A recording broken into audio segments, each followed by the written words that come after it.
Deep in the heart of Igbokwe, a village nestled in Nigeria's Imo state where the red earth thrummed with the pulse of life, and the air carried the scent of roasted yam, palm wine, and blooming hibiscus, a young girl named Amaka walked a path paved with both wonder and sorrow. At 16, her slender frame bore the weight of a world that had turned its back on her, her hands calloused from labor, her spirit forged in the fires of rejection. Orphaned at 5 when a fever swept through the village like a thief in the night, claiming her parents in a single cruel stroke, Amaka was taken in by her stepmother, Mama Nkechi, a woman whose heart was as barren as the dry season soil.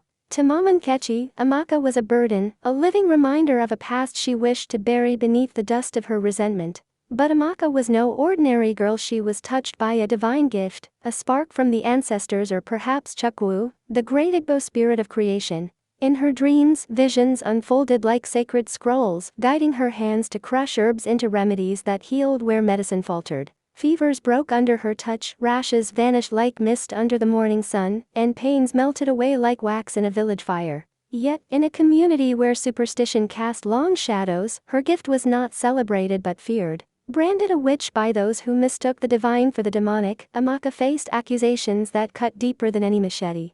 Her own stepmother, driven by envy and fear, fueled the village's whispers, painting her as a danger to be cast out. Banished from the only home she knew, homeless and forsaken, Amaka wandered the bustling, unforgiving streets of Lagos, her tattered wrapper her only shield, her faith her only compass. But dear Voice of Africa listeners, as the Igbo proverb says, no matter how dark the night, morning always comes. Destiny, like a patient weaver, was threading hope through the fabric of Amaka's despair. Her path was destined to cross with that of Chief Peter, a billionaire whose heart was tethered to his only daughter Princess, a 17-year-old confined to a wheelchair since birth, her legs flawless yet stubbornly still. No doctor, from the gleaming hospitals of London to the cutting-edge clinics of Cape Town, could unravel the mystery of her paralysis. In a moment that would echo like thunder across the heavens, Amaka, a girl with no education, no wealth, and no name, locked eyes with the billionaire and declared words that shook the world. "Sir, I can make your daughter walk again." Was she mad, or was she chosen? Could a homeless girl, scorned by her own people, accomplish what the world's greatest minds had deemed impossible? Grab your favorite snack, perhaps some puff puff or chin chin, settle into your seat, and don't even think about clicking away. This is not just a story, it's a journey through the depths of pain, the heights of purpose, and the miracle of unwavering faith that will leave you breathless. If you're new to Voice of Africa, hit that subscribe button right now, smash the like, and ring the bell for notifications. We bring you the most heart-stirring, soul-shaking stories from Africa's beating heart every week. Let's dive into this extraordinary saga of redemption, resilience, and divine intervention. In the glittering enclave of Banana Island, Lagos, where glass towers pierced the sky and the lagoon shimmered like a sheet of polished diamonds, Chief Peter stood in the heart of his private gym, a sanctuary of wealth and futility. The room was a marvel of modern design. Treadmills imported from Italy gleamed under soft lighting, weights forged in Germany rested on polished racks, and machines that cost more than most villagers earned in a lifetime stood as silent sentinels. Yet to Chief Peter, a self-made billionaire whose empire spanned oil fields, real estate, and global trade routes, this gym was a mocking shrine to his greatest failure. He stood before a treadmill, his broad shoulders tense beneath a tailored tracksuit, sweat beading on his brow not from exertion, but from the weight of helplessness that pressed against his chest like a stone. Beside him sat Princess, his 17-year-old daughter, in a custom-made wheelchair of sleek leather, and silent wheels, a throne of limitation for a girl whose spirit yearned to dance under the stars. Her legs were flawless, the light brown skin smooth and unblemished, yet they had never carried her, not even for a single step. Her long braids cascaded down her back, framing a face that held both grace and quiet sorrow, her hazel eyes reflecting a wisdom forged in years of watching the world move while she remained still. "You don't have to push me, Daddy," Princess said, her voice soft as the breeze that stirred the palm trees beyond the gym's floor-to-ceiling windows. She adjusted the embroidered blanket over her legs, a habit born of years spent hiding what she could not use. Chief Peter forced a smile, his heart twisting like a vine caught in a storm. "I'm not pushing," he said quickly, though his eyes betrayed the lie, glistening with the pain of a father who had conquered boardrooms, but could not conquer his daughter's condition. "I'm just trying." "Trying what?" she pressed, her gaze piercing. seeing through the facade of a man whose wealth could buy empires but not hope. He had no answer, his mind a whirlwind of memories, countless hospital visits across continents, experimental treatments that promised miracles, but delivered only disappointment, and consultations with spiritualists who spoke of curses and ancestral debts. The gym, with its polished equipment and motivational posters proclaiming strength in adversity in bold letters, seemed to taunt him. Just yesterday, a neurologist from Germany, his voice clinical over a crackling phone line, had delivered the latest blow. "Chief, your daughter's condition defies science. Her muscles function, her nerves respond, but she will never walk." "I'm sorry." Chief Peter had hung up without a word, the phone slipping from his hand like hope slipping from his soul. He had flown in specialists from London, Cape Town, Atlanta, and Dubai, neurologists with walls of degrees, orthopedic surgeons with cutting-edge tools, even a renowned Babalao from Asogbo, who claimed her bones were bound by ancestral spirits, angered by some forgotten wrong. He had tried everything: herbs burned in sacred rituals, donations to shrines, experimental stem cell therapies. Nothing worked. The treadmill stood silent, a symbol of a freedom his daughter could not claim.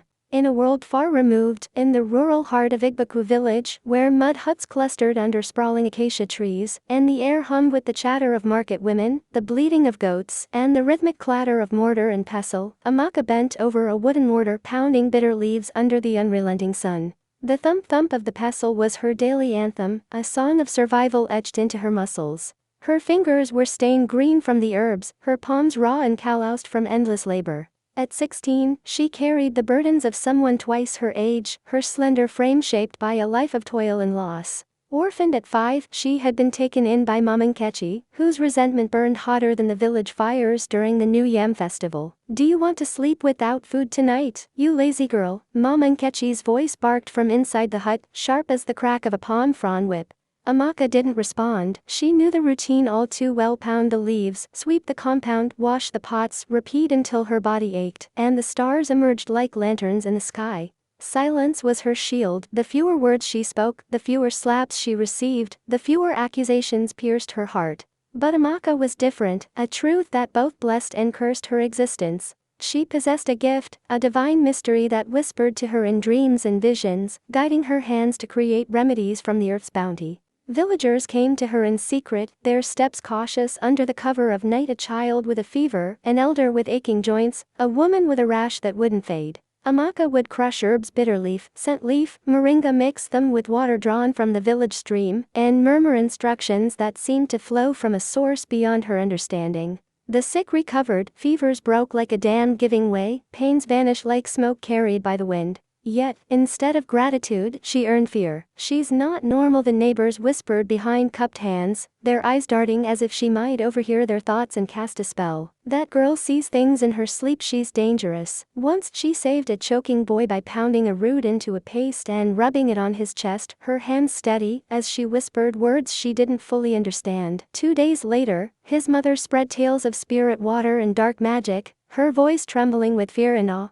From that day, Amaka was branded the witch girl, a label that clung to her like the red dust of the village paths, turning her into an outcast in the only home she had ever known. She never defended herself, her quiet dignity a shield against the barbs. Her gift confused even her. She hadn't asked for it, hadn't sought it out. It was as much a part of her as her breath, a divine endowment that felt like both a blessing and a curse. Back in the opulent confines of Banana Island, Chief Peter joined Princess for breakfast in the sunlit dining room, a space of breathtaking luxury. The table was a canvas of extravagance: juicy kiwis flown in from New Zealand, ripe mangoes from India, golden cutlery that gleamed like treasures unearthed, and hand-wrapped pastries from a French bakery in Victoria Island, their buttery aroma mingling with the scent of fresh coffee and jasmine, wafting through the open windows. The lagoon beyond sparkled under the morning sun, its waters reflecting the promise of a city that never slept.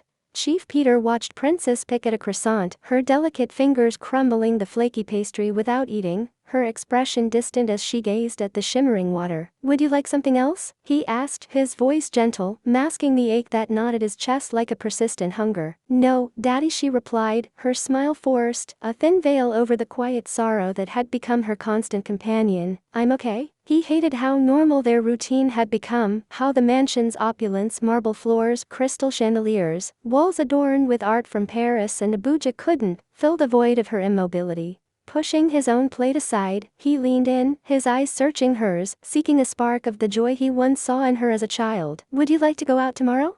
Anywhere, the mall, the beach, the park?" Her eyes lit up, a rare spark of excitement breaking through the clouds of resignation. "Out? Yes, maybe the park. I haven't been out in a while." He nodded, his heart lifting at her enthusiasm, though it was tinged with guilt. The park, with its open spaces, children running free, and the laughter of carefree youth, would be a bittersweet reminder of what she couldn't do, but if it brought her even a moment of joy, he would endure the pain that pierced his soul like a thorn. The maids bathed Amaka gently, their hands respectful now, washing away the dust of the streets. They dressed her in a flowing gown left by a guest, its fabric soft against her skin, and styled her hair in neat braids adorned with beads. They gave her a proper meal, pounded yam and vegetable stew, served with cutlery that gleamed under the chandelier. The guards saluted her without being told, their eyes no longer wary but reverent. When she stood in the living room beside Chief Peter, she looked nothing like the girl at the park gate, but her eyes remained the same kind, calm, pure, a window to a soul untouched by the world's cruelty.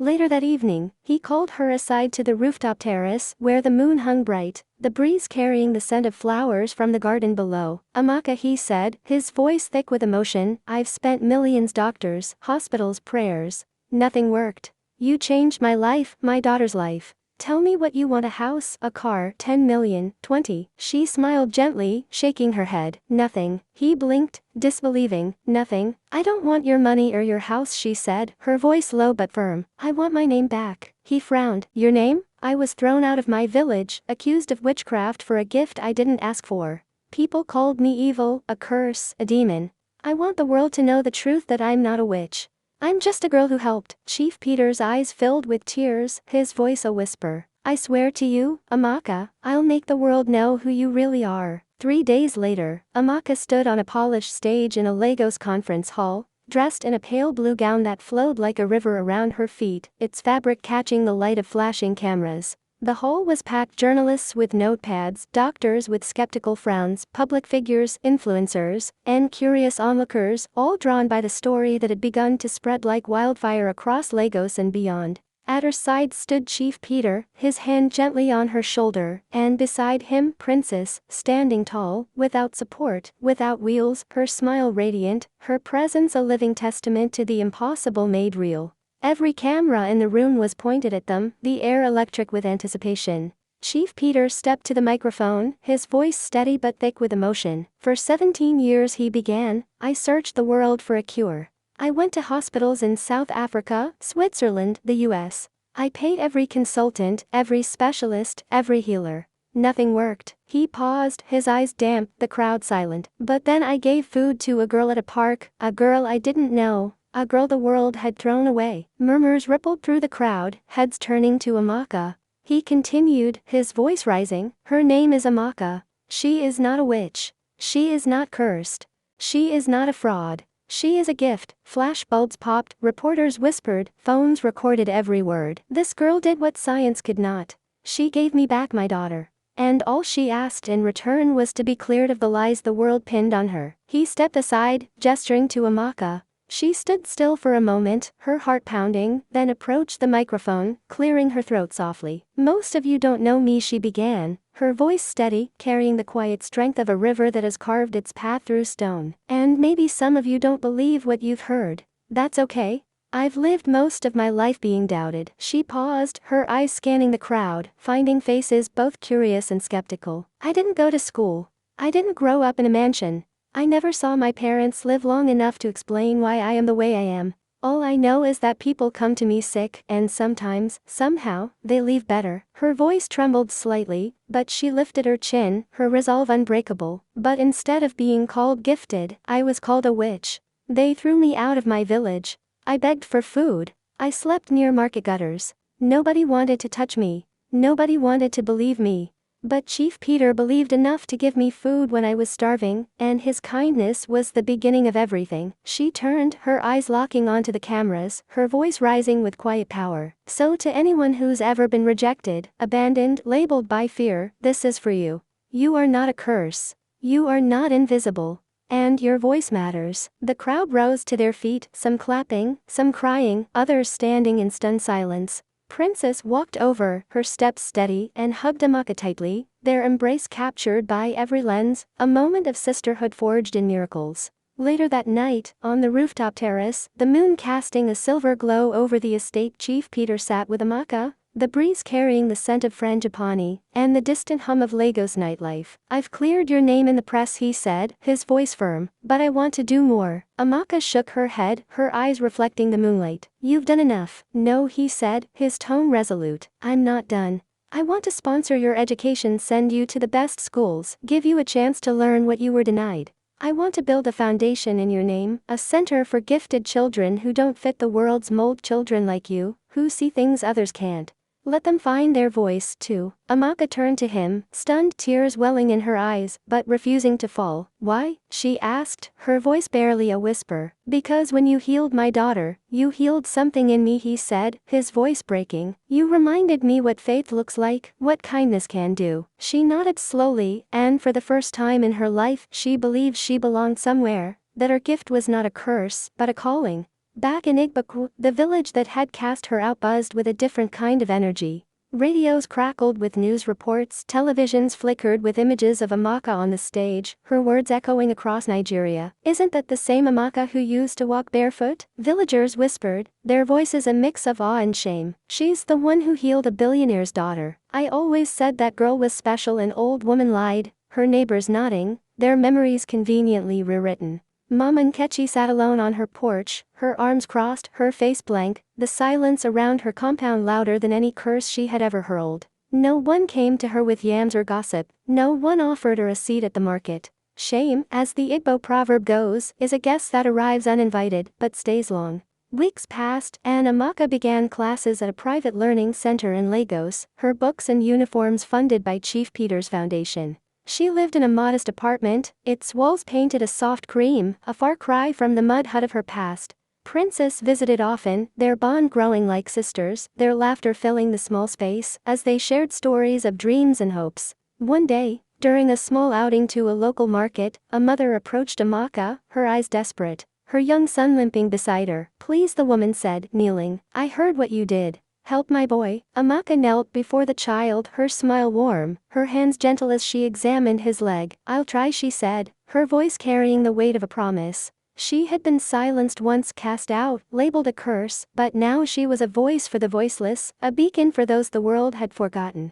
Dear Voice of Africa listeners, this is the saga of Amaka's miracle, a story of a girl who turned pain into purpose, rejection into redemption, and faith into a legacy that will echo for generations. As the Yoruba proverb says, the child who is not embraced by the village will burn it down to feel its warmth. Amaka didn't burn, she built, with kindness as her foundation and truth as her fire. From the red earth of Igbokwe to the marble halls of Banana Island, she showed us that a single act of compassion can unlock miracles no money or education can buy. What would you do with such a gift? Would you stop for a stranger in the rain, offer a meal, a moment of belief? Share your thoughts in the comments, your voice matters to us.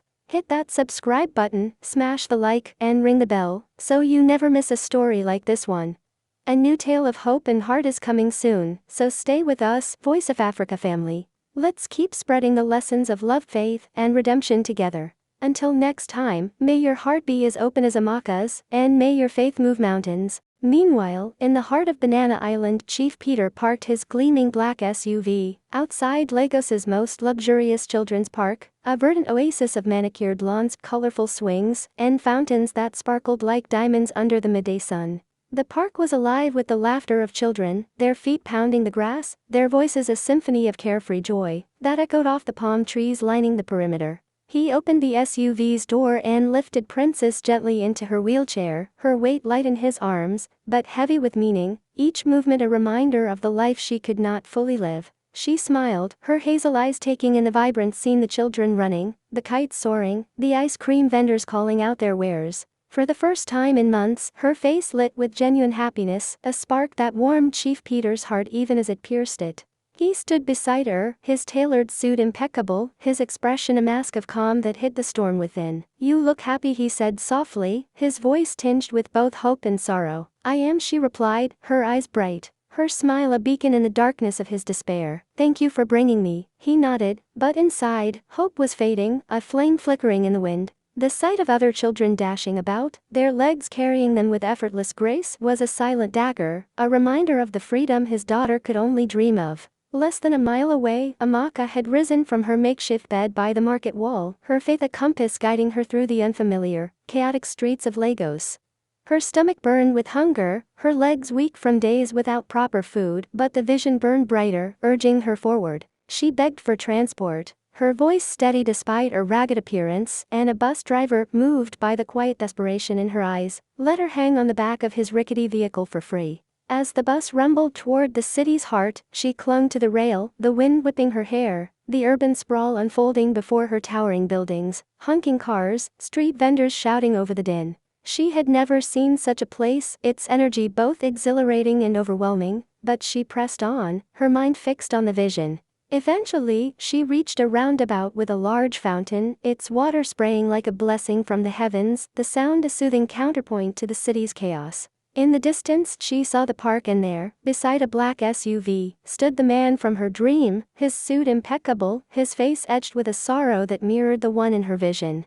Beside him, the girl in the wheelchair, her expression resilient, her hazel eyes catching the sunlight. Amaka's heart skipped, a surge of purpose flooding her veins like a river breaking free. She wasn't ready, her wrapper torn, her feet bare, her body marked by the dust of the streets, but the voice within her, as clear as a village elder's call, whispered, "Now." She approached, her steps tentative but determined, her small frame dwarfed by the grandeur of the park and the weight of her mission. Chief Peter turned, his eyes meeting hers, and for a moment time seemed to pause, the world holding its breath. He saw a girl who looked like she had walked out of hardship itself, dirt streaking her skin, her wrapper knotted at the waist, her slippers reduced to tatters, but her eyes held a clarity, a strength that unsettled him. Without a word, he reached into his SUV, pulling out a food pack of jollof rice and a folded N10,000 note, the crisp bill, a stark contrast to her worn appearance. "Take," he said simply, his voice gruff but kind. "Eat something?" Amaka accepted it, her hands trembling slightly, not from fear, but from the weight of the moment. "Thank you, sir," she said, her voice soft but steady, like a stream flowing over smooth stones. He nodded and turned back to his car, ready to drive away, but the words burst from her, urgent and unbidden. "Sir." He turned, his brow furrowing in confusion. "I can make your daughter walk." The driver, a burly man with a skeptical scowl, scoffed loudly, his voice dripping with disdain. "Oga, this one don chop craze finish. She day mad." But Chief Peter raised a hand, silencing him, his eyes locked on Amaka's. Princess leaned forward in her wheelchair, her voice soft but insistent. "Daddy, she looks familiar. From my dream." The words hit Chief Peter like a bolt of lightning. Just the night before, Princess had described a dream, herself walking in a field, touching his hand, him crying but smiling, a girl standing nearby. The coincidence shook him to his core, stirring a flicker of hope he had long buried. "What did you say?" he asked, his voice low, cautious. Amaka stepped closer, her voice calm but resolute. "I said I can make your daughter walk. I saw her in my dream. I saw you. I was meant to meet you here." The silence was tense, onlookers slowing their steps, straining to hear, a mother pulling her child away from the strange girl, who dared to claim the impossible. The driver leaned in, his voice a harsh whisper. "Oga, this is Lagos. This girl fit be ritualist, a beg." But Amaka turned to him, her eyes unflinching. "If I was evil, would I stop you from driving away?" Chief Peter studied her, his mind a battlefield of logic and longing. Every part of him screamed caution. This was dangerous, reckless, absurd, but a smaller voice, one that sounded like faith, whispered, "What if it's real?" He looked at Princess, who nodded, her eyes wide with a mix of curiosity and hope. "Please, Daddy, just try." He turned back to Amaka. "You'll enter the car." She nodded, her expression unshaken. "You'll allow us to search you." She raised her arms, unafraid. "You can chain me if you want." The guards looked uneasy, but Chief Peter opened the back door and gestured, "Get in." Amaka climbed in quietly, her small bag clutched to her chest, her faith her only armor. The drive to Banana Island was silent, the hum of the SUV's engine, the only sound as Lagos blurred past the tinted windows. Princess stared at Amaka with quiet curiosity, her fingers tracing the edge of her blanket. Amaka gazed out the window, her eyes fixed on the horizon, her mind replaying the vision that had brought her here. Chief Peter kept glancing at the rearview mirror, watching both girls, his heart a tangle of hope and fear. He didn't know what to expect: a scam, a breakdown, another disappointment, but something about Amaka's presence, her calm certainty, felt like a breeze before a storm. When they reached the mansion, a fortress of white marble and towering gates, the guards at the entrance looked stunned. "Oga, who be this?" one asked, eyeing Amaka's ragged appearance. "She's with me," Chief Peter said firmly. "Let her in." As the gates opened, revealing manicured lawns, a sparkling fountain, and 3 black SUVs parked in a neat row, Amaka's eyes widened, but she held her composure, her bare feet stepping onto the polished driveway. The guards searched her bag, finding only a tattered wrapper and a notebook filled with scribbled recipes for herbs. "She's clean, sir," they reported. Chief Peter turned to Amaka. "You said something about my garden." She nodded and pointed toward the back of the estate, where lush greenery spilled over trimmed hedges. "That way." One of the guards moved to stop her, but Chief Peter raised a hand. "Let her go." Amaka walked across the lawn, past the fountain's gentle spray, past rose bushes and hibiscus in full bloom, until she stopped near a corner of the fence where a low, unremarkable bush grew, its leaves dusty and ignored by the gardeners. She knelt, her fingers brushing the soil with reverence, as if greeting an old friend. She dug gently, pulling up a thick, reddish root, its surface rough but pulsing with life. "This is what will make her walk," she said, holding it up, the root catching the sunlight like a sacred offering. Chief Peter frowned, his skepticism battling his desperation. "A root?" he asked, his voice thick with doubt. "Yes," Amaka replied, her tone steady. "It grows in few places. It strengthens dead nerves when cooked right. Your staff probably saw it every day and never knew." "Are you saying herbs can do what medicine couldn't?" he pressed, his eyes narrowing. "I'm saying faith can," she answered, her voice soft but unyielding, like a river carving through stone. Princess wheeled closer, her nose wrinkling at the root's sharp earthy scent. "It smells strong," she said, a hint of curiosity in her voice. Amaka broke off a small piece and chewed it, her face calm. "If it's poison, I'd be dead by now." Chief Peter's hands trembled, his mind racing. "You want my daughter to eat this?" "Only if you believe," Amaka replied. He turned to Princess, who met his gaze with quiet resolve. "I believe her," she said simply. The mansion erupted into controlled chaos. Chief Peter's personal doctor, a bespectacled man with a clipboard and a permanent frown, was summoned along with the head of security, a hulking figure with a walkie-talkie. Maids gathered in a corner, whispering in Yoruba and Pidgin, their eyes darting to the strange, ragged girl who now sat confidently at the center of the grand kitchen, boiling the root in a stainless steel pot over a gas stove that cost more than a year's wages in Igbokwe. "Sir, this is dangerous," the doctor said, his voice sharp with warning. "We don't know what's in that thing. Could be toxic, could cause organ failure." She tasted it, Princess countered from her wheelchair, her voice steady. "She's fine." "That means nothing," the doctor snapped. "Everybody reacts differently." Chief Peter stood in silence, his arms folded, his face carved from stone. He had fought so long for hope, and now that it stood in his kitchen dirty, barefoot, uneducated, it didn't make sense. "Daddy," Princess said gently, her hand reaching for his. "What if this is what we've been waiting for?" He turned to her, his eyes softening. "What if it isn't? Then we'll know we tried everything," she replied, her voice a quiet anchor in the storm. The doctor leaned in again, his tone urgent. "Sir, I beg you, let us run tests, lab work, blood sampling.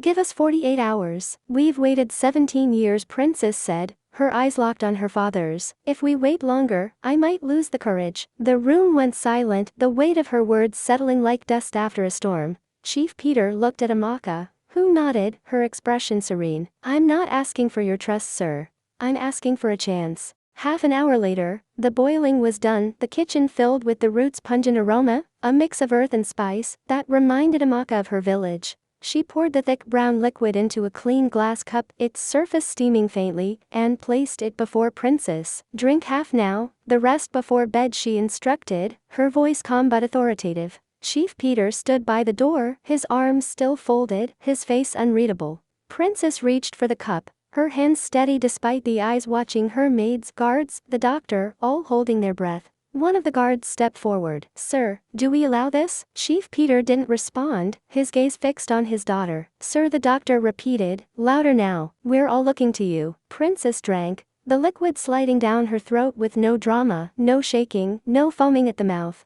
She placed the empty cup on the table, her eyes meeting Amaka's. Everyone waited 5 minutes, nothing, 15 minutes, still nothing. Then she yawned, her eyelids drooping. "I feel very sleepy," she said, her voice soft. Chief Peter rushed to her side. "Are you okay? Dizzy? Heart beating fast?" "No," she murmured, a faint smile tugging at her lips. "Just tired, like I want to sleep." The doctor checked her pulse, his frown deepening. "Normal," he said, almost disappointed. "Daddy, can I rest a bit?" Princess asked, her voice fading. Chief Peter lifted her gently, carrying her to her room, tucking her into bed with the care of a father who had watched her sleep through countless nights of hope and heartbreak. He pulled the blanket over her legs, his hands shaking, and watched her drift into a deep peaceful slumber. Back in the kitchen, Amaka sat calmly, her hands folded in her lap, her ragged wrapper a stark contrast to the gleaming marble countertops. Chief Peter returned, his eyes searching hers. "Where did you learn this?" he asked, his voice low, almost reverent. "I didn't," she replied simply. "It comes to me." He nodded slowly, processing her words. "People have called you names, haven't they?" "Yes," she said, a faint smile touching her lips. "Which, mostly?" He sighed, his shoulders slumping. "My entire life, I've trusted people with degrees and lab coats. Tonight, I trusted a barefoot stranger." Amaka met his gaze. "That's what faith looks like." He didn't respond, just nodded and walked away, his footsteps heavy on the marble floor. That night, no one slept. 2 guards were posted outside Princess's room, their eyes scanning the hallway. Chief Peter checked her breathing every 30 minutes, pacing like a man awaiting a verdict. At 3:47 a.m., she stirred, mumbling softly, "Stop pushing me, let me stand." He rushed in, heart pounding, but she was asleep again, her words fading into the night. Amaka sat by the garden fountain, hugging her knees, the cool night air a balm to her weary spirit. For the first time in years, no one was throwing stones or curses, no one calling her witch or demon. It was quite peaceful, but she wasn't celebrating yet. Miracles, she knew, took time. By the second day, Princess remained in a deep sleep, waking only briefly to speak softly, eat a little, then drift back into dreams. Chief Peter didn't leave her side, canceling all business meetings, his phones turned off, his world narrowed to the rise and fall of her chest. The mansion grew quieter, the guards speaking in whispers, the maids moving like shadows, even the birds in the garden chirping more cautiously. The doctor, his skepticism unshaken, monitored her vitals. "She's stable," he said. "No sign of toxicity, but this prolonged sleep. There's no medical explanation." Chief Peter asked only one question. "Is she in danger?" "No," the doctor admitted, his voice reluctant. "But I can't explain what's happening either." Amaka sat alone in the sitting room, under a chandelier that sparkled like a constellation, its light casting patterns on her worn wrapper. A maid brought her rice and egusi stew on a ceramic plate, a step up from the stainless one they'd used the first day, a small sign of warming acceptance. But the whispers persisted, soft but sharp, carried on the edges of the servants' glances. "What if she poisoned the girl slowly? She hasn't touched the Bible since she came. Something is off about her." Amaka didn't respond, she knew this dance well. People feared what they couldn't control, especially when it wore rags and spoke with the quiet confidence of the divine. On the third day, Chief Peter descended the grand staircase, his eyes sunken, his shirt untucked, his polished demeanor eroded by sleepless nights. He looked like a ghost of the man who ran a billionaire empire. He approached Amaka, who stood immediately, her posture respectful but unbowed. "Still nothing," he said, his voice low, heavy with disappointment. She nodded once. "It's not time yet. You said the solution was in my garden." "It was," she replied, "but she's not walking." "Not yet," she said, her eyes steady. His jaw clenched, his frustration spilling over. "Give me something, a sign, a reason to believe." She looked at him directly, her voice calm but piercing. "Do you remember what you gave me the day we met?" He paused. "Food and 10,000 naira. "Exactly," she said. "You gave freely to someone the world ignored. No cameras, no intentions, just kindness. That was your offering. You planted the seed. Your miracle began before I opened my mouth." Chief Peter fell silent, her words sinking into him like rain into parched soil. "You're looking for results," she continued, "but faith doesn't start with outcomes.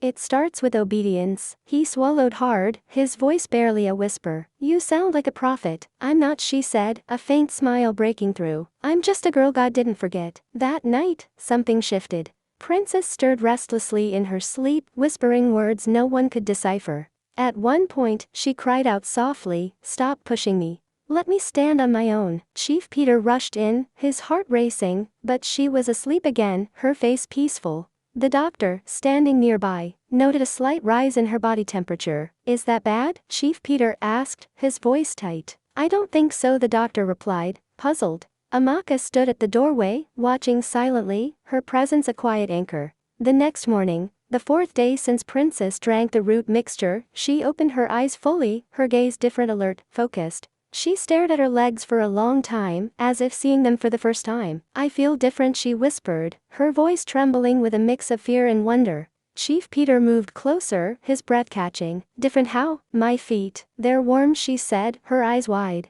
He dropped to his knees, touching her feet, feeling the warmth for himself, a sensation absent for 17 years. He looked at Amaka, who nodded once, her expression serene. Still, Princess didn't walk, not yet. But the atmosphere shifted, the mansion's air lighter, as if a storm had passed. The staff stopped whispering, the guards greeted Amaka with eye contact, and the cook offered her yam and tea without being told, a small act of acceptance that warmed her heart.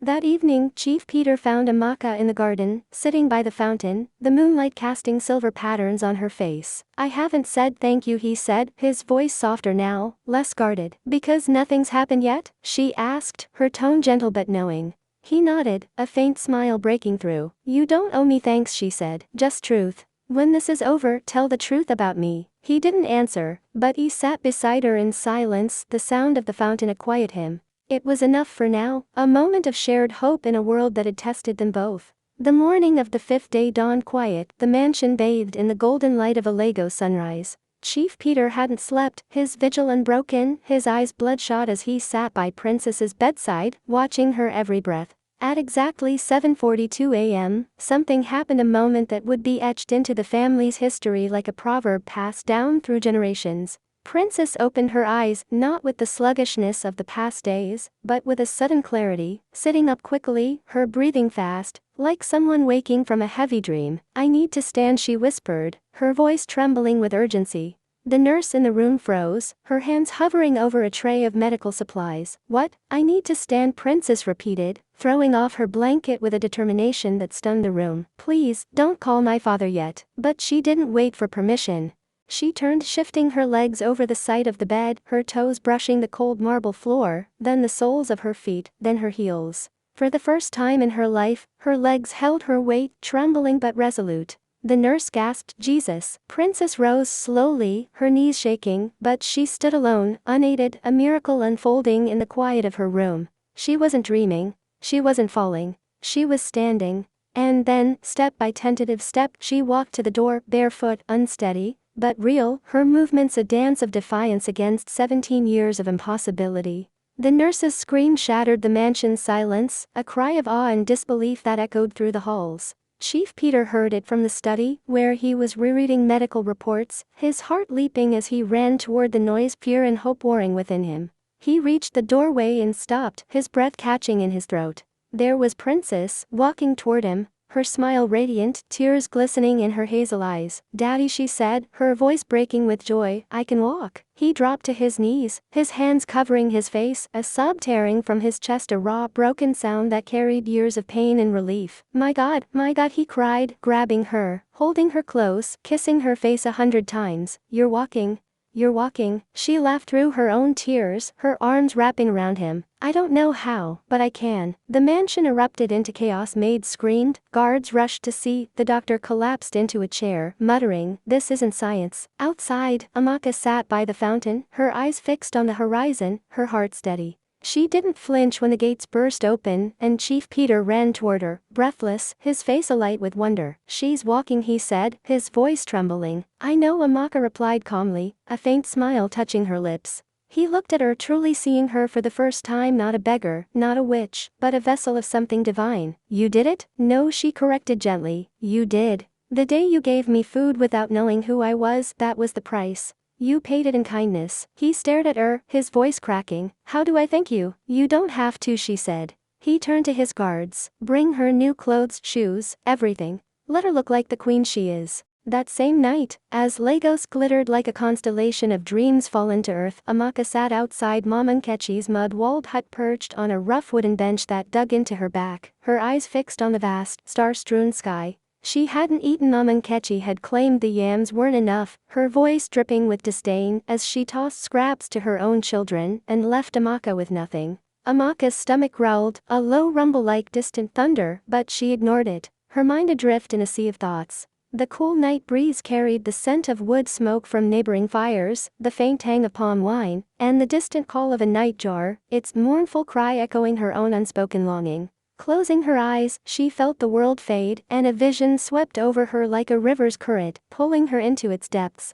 A man in a black suit, his face etched with grief as deep as the Niger's flow, stood beside a girl in a wheelchair, her legs still, her expression pale but resilient, her hazel eyes holding a quiet strength. In the vision, Amaka stepped forward, her voice calm and commanding, as if spoken by the ancestors themselves. I can make her walk. The man knelt, tears streaming down his face like rain on a tin roof, and the girl rose, her steps tentative but true, each one a defiance of impossibility. Amaka gasped, her eyes snapping open, her heart pounding like the village drums during the New Yam festival.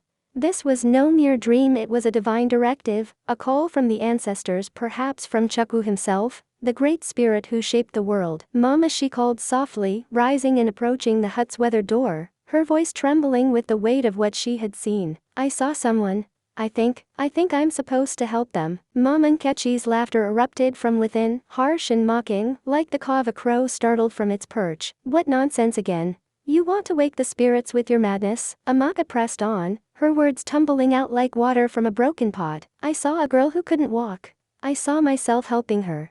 A man, her father, he looked like a rich man from the city. Mama Nkechi stepped into the doorway, her wrapper tied tightly around her waist, her eyes narrowing to slits as sharp as a cutlass. So now you want to use your powers to charm rich people, eh?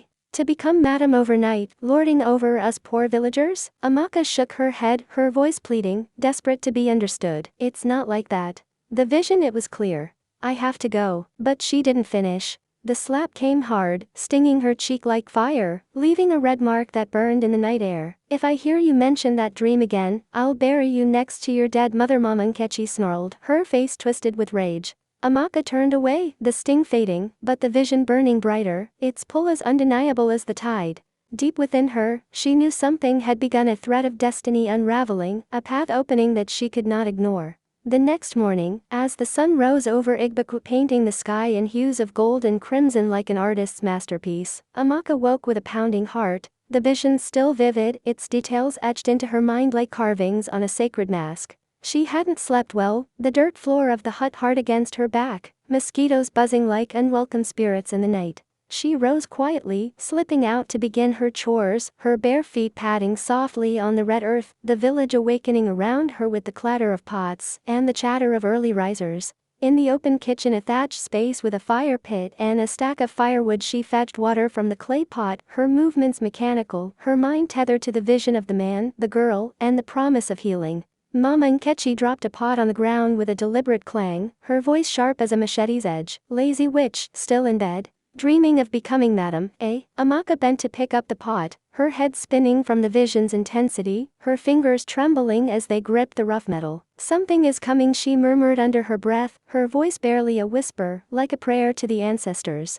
Mama Nkechi laughed, a sound devoid of joy, like the crackle of dry leaves underfoot. Something is coming, and it's carrying a broom to sweep you away. But Amaka wasn't listening, her mind drifting back to the man in the black suit, his grief-stricken face, the girl in the wheelchair, and the words she had spoken. I can make her walk. Suddenly, another vision flashed, eyes wide open this time, as she stood in the kitchen, soap suds dripping from her hands. The man in the suit knelt before her, his voice broken, begging her not to leave. The vision faded in seconds, leaving her heart racing, her hands trembling as she clutched the pot, the world around her blurring into insignificance. Across the city, in the opulent confines of Banana Island, Chief Peter sat in his expansive office, a room of mahogany panels and shelves heavy with awards from business deals that had built his empire: oil contracts in the Niger Delta, real estate developments in Abuja, trade agreements in Dubai and Shanghai.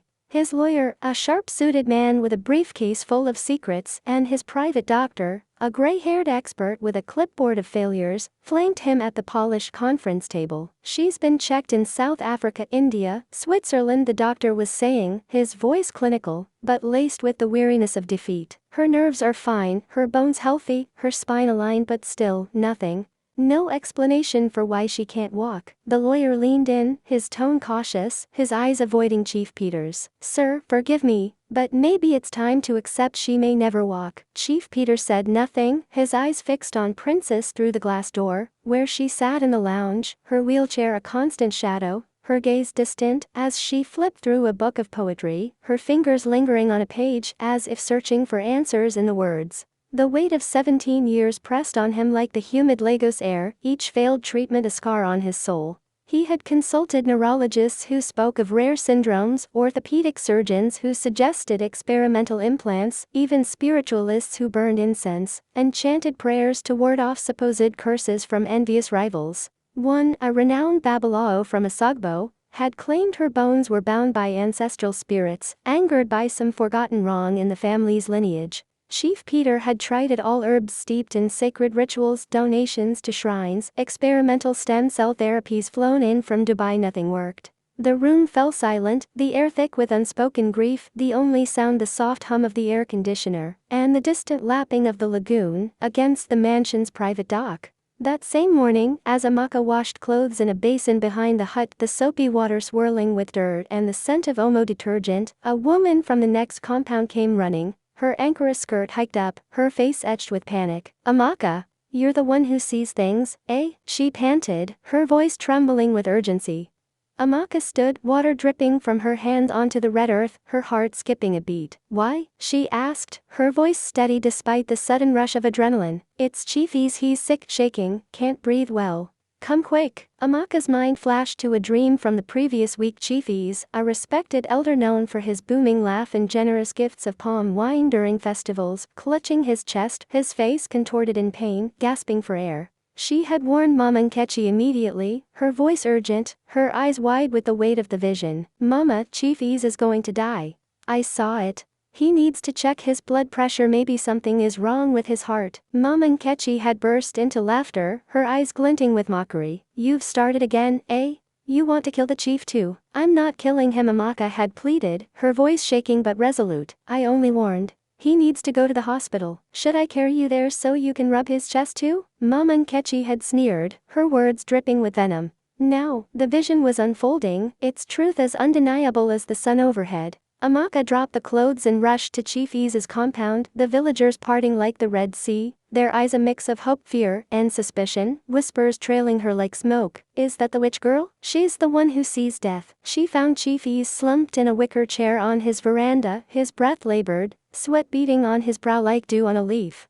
With steady hands, she crushed herbs from her small pouch, bitter leaf and scent leaf, their sharp aroma filling the air, mixing them with water from the compound's well. Drink this, she said, her voice calm, as if guided by an unseen force. He did, his trembling hands clutching the clay cup, and his breathing eased, the color returning to his face. The villagers watched, some crossing themselves, others clutching amulets, their eyes wide with awe and dread. But the relief was fleeting. That evening, Chief Ease collapsed again, his heart giving out under the weight of an undiagnosed condition. By morning, he was gone, no medical history, no warning signs, just as Amaka had foreseen. The village erupted in a cacophony of whispers, the air thick with accusation and fear. She predicted it, they said, their voices low but venomous. She's the one who said it, she must have caused it. A group of elders, their faces wrinkled like dried palm leaves, gathered under the ancient baobab tree at the village square, its gnarled branches a canopy of judgment. Mama Nkechi was summoned, her story spilling out like poison from a broken vial. She has dreams, she said, her voice trembling with feigned fear, her eyes darting to the elders for sympathy. She heals with plants, but animals act strange around her. Goats scatter, chickens stop laying. She talks to herself at night, muttering to spirits. I'm afraid for my life, living with such a girl. The elders nodded, their expressions grave, their decisions swift as a storm. By dusk, angry voices surrounded Mama Nkechi's hut, torches flickering like malevolent eyes in the gathering darkness. Bring her out, witch! Murderer! The shouts rose like a tidal wave, drowning out reason. Amaka stood in the doorway, her small frame silhouetted against the firelight, her eyes steady but her heart pounding. "I didn't kill him," she said, her voice clear despite the chaos. "I only warned," but her words were swallowed by the mob's fury. Mama Nkechi opened the door wider, throwing a torn nylon bag at Amaka's feet, its contents spilling onto the ground. A tattered wrapper, a notebook filled with her scribbled thoughts, a single bead from her mother's necklace. "Leave my house," which Mama Nkechi spat, her face twisted with triumph. "Go find your place among the spirits you talk to." Amaka didn't fight, didn't beg. She bent to gather her belongings, her fingers brushing the bead, a last tether to her mother's love. She walked away, the villagers' curses following her like shadows, their voices fading into the night as she left Igbokwe behind. By nightfall, she sat by the back wall of the village market, a sack under her head, mosquitoes biting her bare legs, their hum a mocking chorus. She hadn't eaten, hadn't cried. Her mind clung to the vision of the man in the black suit, his grief-stricken face, the girl in the wheelchair, and the promise she had made. He was waiting, somewhere out there, and she would find him.